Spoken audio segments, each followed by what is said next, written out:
Con mis saludos, paso a leerles mi artículo de esta semana, que es un análisis de esta horrorosa reforma tributaria que están tramitando entre Duque y Carrasquilla. Se titula Impuestos, falacias y subdesarrollo. Impuestos, falacias y subdesarrollo. Y dice así: mal empezó el trámite de la reforma tributaria, la tercera de este gobierno en 3 años. Porque, no satisfechos con engañar llamándola Ley de Solidaridad Sostenible, el propio Iván Duque afirmó, comillas, lo primero es que aquí esto no se trata de una reforma tributaria, comillas. Falsedad que además conlleva la idea corruptora y desmoralizante de que mentir sí paga. La otra falacia oficial es que el recaudo será de 25.4 billones de pesos cuando es muy superior según las cifras conocidas. Ante los gremios, incluida la parte que disimuló, el gobierno reconoció 30.3 billones, 10.5 billones de IVA, 16.8 de personas naturales y 3 billones de personas jurídicas.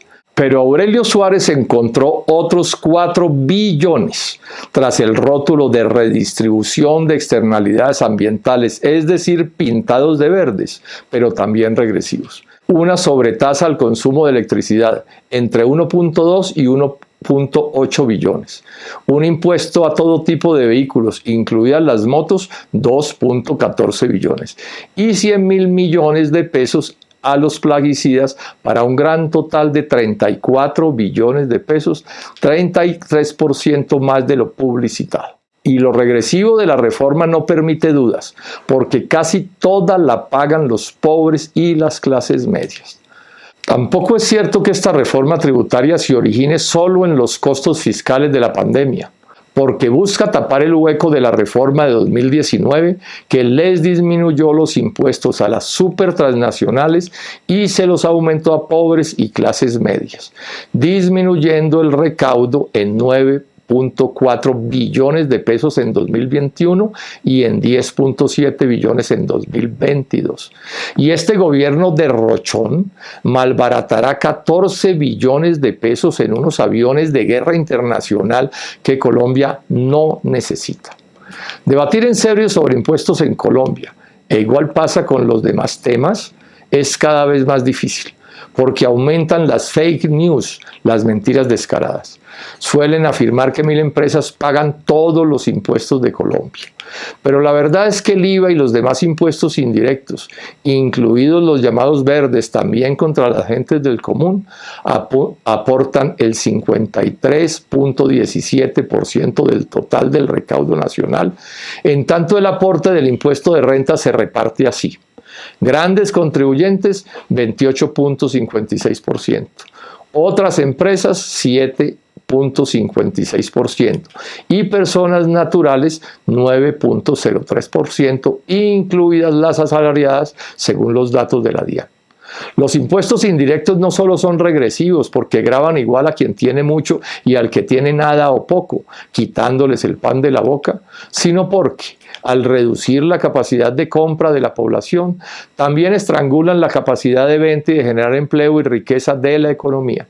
El duquismo hace entonces demagogia posando de gran defensor de la economía de mercado, a la par que debilita el mercado que agricultores, industriales y los demás necesitan para vender. Capitalismo próspero sin compradores es una burla cruel. Y es regresivo que las empresas mayores paguen la misma tasa de renta que las menores, ilegalidad que demandamos en la Corte Constitucional y que entraba el progreso del país. Analizar con seriedad los impuestos en Colombia representa otra gran dificultad, porque sobre las tasas de renta de las empresas y las personas, exceptuando las de retención en la fuente, que son pagos que no tienen voladero, no hay cifras iguales para ser usadas por todos, dado que las nominales y las reales son diferentes, y el que quiera puede inventarse la suya.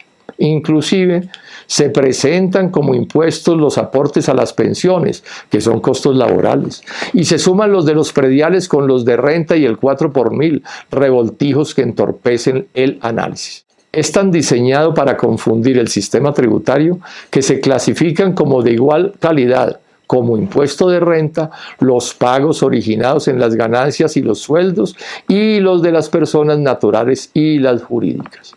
Si a este país lo gobernaran con seriedad, el Estado, con la supervisión de especialistas de todos los sectores, publicaría un cuadro que desglosara la verdad tributaria para que todos con las mismas cifras pudiéramos debatir con rigor qué impuesto sube y cuál baja, dependiendo del interés nacional.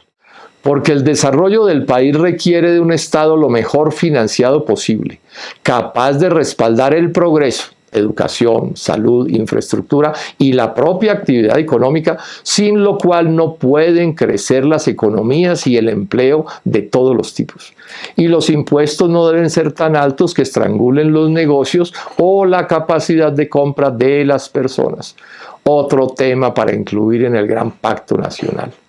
Una buena estructura tributaria y de gasto público debe incluir además que no se roben la plata del Estado, incluida la de los impuestos que ordena la ley y que en muchos se evaden por la alcahuetería de la DIAN.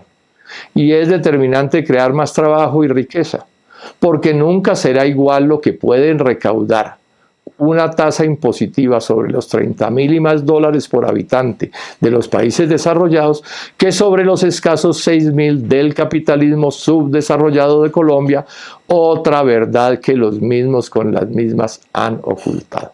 Bogotá, 9 de abril de 2021. Muchas gracias.